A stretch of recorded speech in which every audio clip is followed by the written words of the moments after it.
लिखते हैं, कुछ जो आंसर शब्द सीमा के अंदर, वो कितना मैटर करता है, प्रश्न का उत्तर का जो प्रस्तुतिकरण है वो कितना मैटर करता है। एक प्रश्न को सभी उत्तर दे रहे हैं, जवाब तो सबको आता है, लेकिन किसने किस तरह से पेश किया है, इसका कितना महत्व है सर, ये थोड़ा सा आप बच्चों को बताएं। देखिए, जो मेंस पेपर होते हैं, जैसे कि बताया 4 पेपर होते हैं, 1 2 3 4। पहला जो है वो इतिहास का होता है, इकोनॉमिक्स का। हर पेपर में 3 प्रकार के प्रश्न पूछे जाते हैं, 2 नंबर के, 5 नंबर के और 10 नंबर के। 2 नंबर के जो सवाल है उसमें टू द पॉइंट अपन को आंसर देना है। पूछ लिया घटियाली शिलालेख कहाँ पर है और घटियाली शिलालेख के बारे में आप क्या जानते हैं, तो अपन को ये लिखना है कि भाई घटियाली शिलालेख सन इतने में फाउंड हुआ, उसकी आज की स्थिति ये है, और 3 पॉइंट उसमें ये लिख देने कि भाई इसमें क्या इंस्क्रिप्शन हो रखा है, क्या उसमें खुदा हुआ है। तो 2 नंबर में ये सफिशिएंट है, 4 लाइनें होती हैं। एक अपन को लिखना है कि ये कब हुआ, दूसरा अपन को लिखना है कि ये क्या था, किसके द्वारा बनाया गया, चौथा इस पे क्या छपा हुआ। ये सफिशिएंट है 2 नंबर में। इससे ज्यादा लिखते हैं तो अपने 5 नंबर और 10 नंबर का जो समय है वो खराब होता है। अपन को समय की सीमा है, सारे पेपर कंप्लीट करना ये बहुत बड़ा टास्क होता है।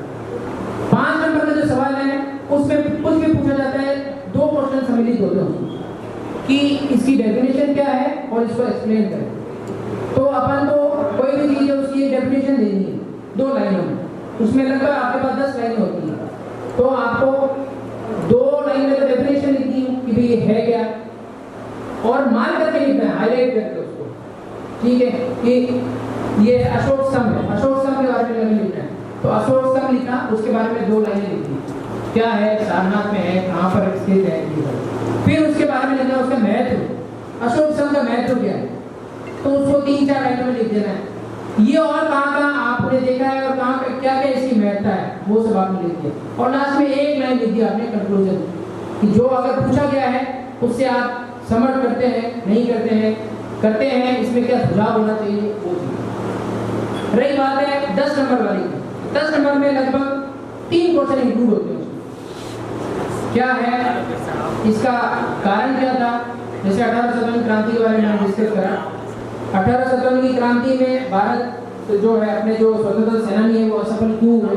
अगर इतना भी लिख दिया है तो अपन को लिखना 1857 क्रांति कब हुई थी, पहली बार किस तारीख को हुई थी, किसके द्वारा की गई थी, क्या क्या किया गया था, तो ये अपना लगभग 3-4 लाइन में आ गया।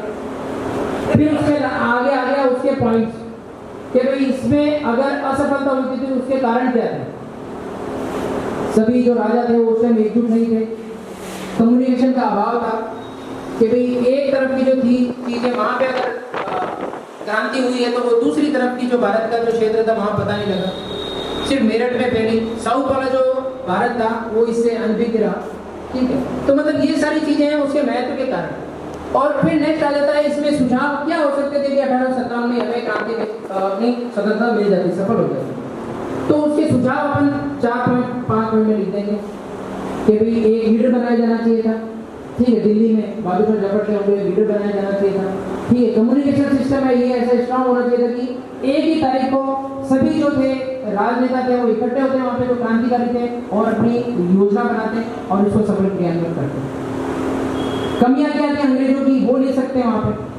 फिर लास्ट में 3 या 4 लाइन जो बचती है उसमें कंक्लूजन लिखना है आपको, कि कंक्लूजन हमेशा पॉजिटिव होना चाहिए, मतलब हर सवाल की एक प्रकृति होती है कि वो पॉजिटिव जा रहा है सवाल या नकारात्मक जा रहा है, ठीक। तो फिर उसमें लिख सकते हैं 3-4 पॉइंट में कि भाई ये जो क्रांति हुई थी ये 1857 की ऐसी थी, हालांकि हम पूरा नेगेटिव नहीं दे सकते 1857 की क्रांति को, क्योंकि अगर हम माने ना माने कहीं ना कहीं अलग जगह थी क्रांति की, आजादी की, सभी भारत पूरे भारतवासी।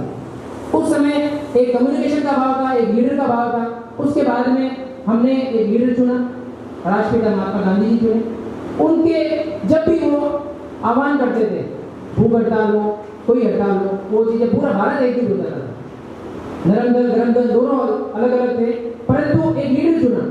तो हम कंक्लूजन नहीं लिख सकते कि 1857 क्रांति में जो जो हमें कमियां रही थी उन सब कमियों को पूरा करते हुए 1947 में आगे फिर हमको आजादी मिली। और आगे हम इसको फ्यूचर में और बढ़ाने के लिए क्या कर सकते हैं, भारत का अच्छा विश्व गुरु बनाने के लिए अपन योगदान क्या कर सकते हैं। मतलब ऐसी चीजें लिखनी है जो एक पॉजिटिव एंड पे खत्म हो, ताकि जो क्वेश्चन रीड आंसर रीड कर रहा है, जो एग्जामिनर है, उसको ये पता लगे कि इसको 1897 क्रांति असफल हुई थी, इसको कारण पता है, और आगे 1947 में हमें आज़ादी किस प्रकार मिली थी उसको ये भी पता है, और ये जो कैंडिडेट है ये सकारात्मक सोच का है कि इसको और आगे बढ़ाने के लिए प्रयास करें। तो आपको ओवरऑल जो है 10 नंबर में उसको पूरी चीज मिल जाती है। प्लस आप जैसे यूपीएससी में करते हैं, आप फ्लो चार्ट बना सकते हैं कि इसके बाद ये हुआ, इसके बाद टाइम लाइन, एक साइड में एक कॉलम करके टाइम लाइन लिख सकते हैं, इंपॉर्टेंट जो भी उसमें हुए अपने काम के। तो ऐसे करके जो है उनको परोस के देना है। जो एग्जामिनर है, आप देख रहे हैं आर्ट्स वाले स्टूडेंट भी इसमें माहिर होते हैं, साइंस वाले क्या है टू द पॉइंट लिखते हैं, टू द पॉइंट लिखते हैं कि भाई ई एनर्जी की इक्वेशन पूछी, E equal to mc square पूछा, ई का मतलब क्या होता है, एन का क्या होता है, सी का क्या होता है, ई किसने दी है, आइंस्टाइन ने दी है, तो टू द पॉइंट होता है, 5 लाइन में आंसर खत्म हो जाता है। आर्ट्स में ऐसा नहीं है। आर्ट्स में अपन को ओवरऑल क्या हुआ था वो भी बताना है, क्या होने वाला है वो पता चले, क्या हो सकता था ये भी बताना है। तो अपन को जो प्रशासन है, प्रशासन में भी यही होता है, टू द पॉइंट कोई चीज नहीं होती है, कहीं पे भी कुछ भी होता है तो अपन को उसकी सारी जानकारी होनी चाहिए कि भाई ये हुआ तो क्यों हुआ, और नहीं होता तो क्यों नहीं हो सकता था, और आगे इसको खत्म करने के लिए क्या किया जा सकता है, फ्यूचर में ऐसी चीज रिपीट ना हो उसके लिए क्या किया जाए। जैसे एमडीएम निरीक्षण होता है, मैं आपसे एक चीज पूछता हूँ, मान लीजिए एमडीएम निरीक्षण आपको पता है, जो ये जो स्कूल में जो भोजन मिलता है बच्चों को, मिड डे मील मिलती है, ठीक है, इसका निरीक्षण होता है। तो कौन इसका जवाब देना चाहेगा कि एक बार ऐसा हुआ कि निरीक्षण करता गए, वहां पे पता चला कि जो बच्चे हैं उन्होंने खाना खाने से मना कर दिया। बच्चों ने खाना खाने से मना क्यों कर दिया? क्योंकि उनके माता पिता ने बोला कि जो खाना बनाने वाला रखा हुआ है या वाली रखी हुई है वो एक निम्न जाति से, SC/ST से, और जो आसपास जो बस्ती थी ये एक प्रभुत्व बस्ती थी, राजपूत थे, जाट थे, सभी समाज, सब समाज के थे, परंतु कुछ वर्ग ने ऐसा कर दिया, अपने बच्चों को मना कर दिया कि आप खाना नहीं खाना, और हम तो अपने बच्चों का एडमिशन वापस नहीं। आप बताइए, आप अगर प्रशासक हैं, आप अगर SDM हैं, तो आप उधर जाके क्या समझाइश करते हैं या क्या चीज करते हैं ताकि वो MDM चालू हो पाए समय पे? जी बताइए। माइक दीजिए। तो हम गांव में जाके उनके पेरेंट्स को हम समझाते हैं, जैसे इसके अंदर हम सरपंच की सहायता लेके उनके पेरेंट्स को समझाते हैं कि जो भी ये जाति भेदभाव वाली बात जो हो रही है ये नकारात्मक प्रभाव डाल रही है हमारे समाज में। उसके अलावा हम स्कूल में बच्चों को इसके लिए गाइड करने के लिए हम स्कूल में असेंबली वगैरह में इसके लिए बच्चों को प्रेरित करेंगे, टीचर्स की हेल्प लेके बच्चों में इसके लिए हम जागरूकता फैलाएंगे। तो आपके इतने प्रयास करने के बावजूद भी जो उनके पेरेंट्स हैं वो नहीं माने। लगभग 50% जो बच्चे हैं उनका नामांकन वापस हो रहा है। उनकी जो फैमिली है वो बोल रही है नहीं, अगर इनको रखा गया यहाँ पे तो हमको अपने बच्चों को स्कूल ही नहीं भेजेंगे। जैसे हाल ही में हम पिछले दिनों में एक खबरों में देखा था कि ये गांव में एक औरत थी जो विधवा थी और उसके हाथों से गांव वालों ने खाना खाने से इनकार कर दिया था, और वहाँ के जो कलेक्टर थे उन्होंने अपनी तरफ से वहाँ पे पहले कि वो आप उनके हाथों से खाना खिलवाया, और वहाँ पे उनके हाथों से आप गाँव वालों के सामने खाना खाया, और उनको कहा कि ऐसे हम अगर ये भी समाज में चलेगा तो ऐसा बच्चों पे भी नकारात्मक प्रभाव पड़ेगा, समाज में भी इसका नेगेटिव थॉट जाएगा। तो अपनी तरफ से भी प्रयास कर सकते हैं कि वहाँ पर खुद से हम पहल करके खाना खाते हैं, और उनके लिए हम कह सकते हैं कि ये गलत चीज़ है, उसको रोकना चाहिए। जी बिल्कुल, इनके लिए जोरदार तैयारी करें।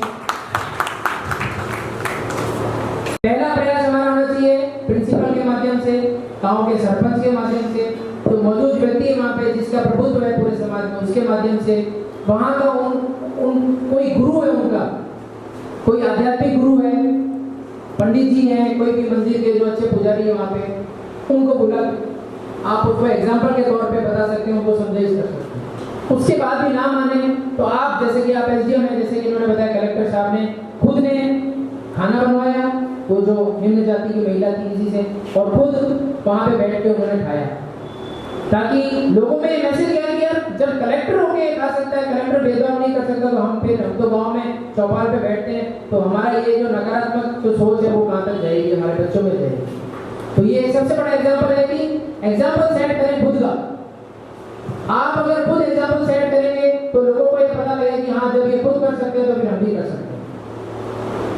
तो आप भी जैसे समाज में कई लोग हैं जो पढ़ाई लिखाई में कमजोर हैं, या अपने समाज में थोड़ी ये भ्रांतियां हैं कि थोड़ा सा 8वीं 10वीं पढ़ा है, हिसाब किताब आ रहा है, इसको दुकान में लगा दो या बैंगलोर भेज दो, बाहर भेज दो, महीने में 8, 10, 15, 20 हज़ार जो भी कमाएगा तो वो कमा रहा है, आगे नहीं।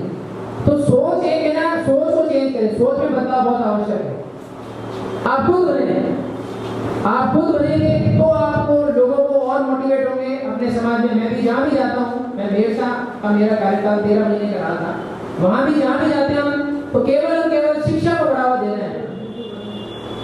अब शिक्षा को बढ़ावा देना, तो आप लोग तो चलो आपके पेरेंट्स जो हैं अच्छा ध्यान दे रहे हैं और आप खुद भी मेहनती है, 90-85% से ऊपर है सभी के। तो अब आपको है कि इसी जो प्रयास है आपका, इसको और आगे अच्छा करने की, थोड़ा और मेहनत करने की, और मेहनत करके आपको खुद को एग्जाम्पल सेट करना पड़ेगा अपने परिवार, अपने समाज के। और बताइए कोई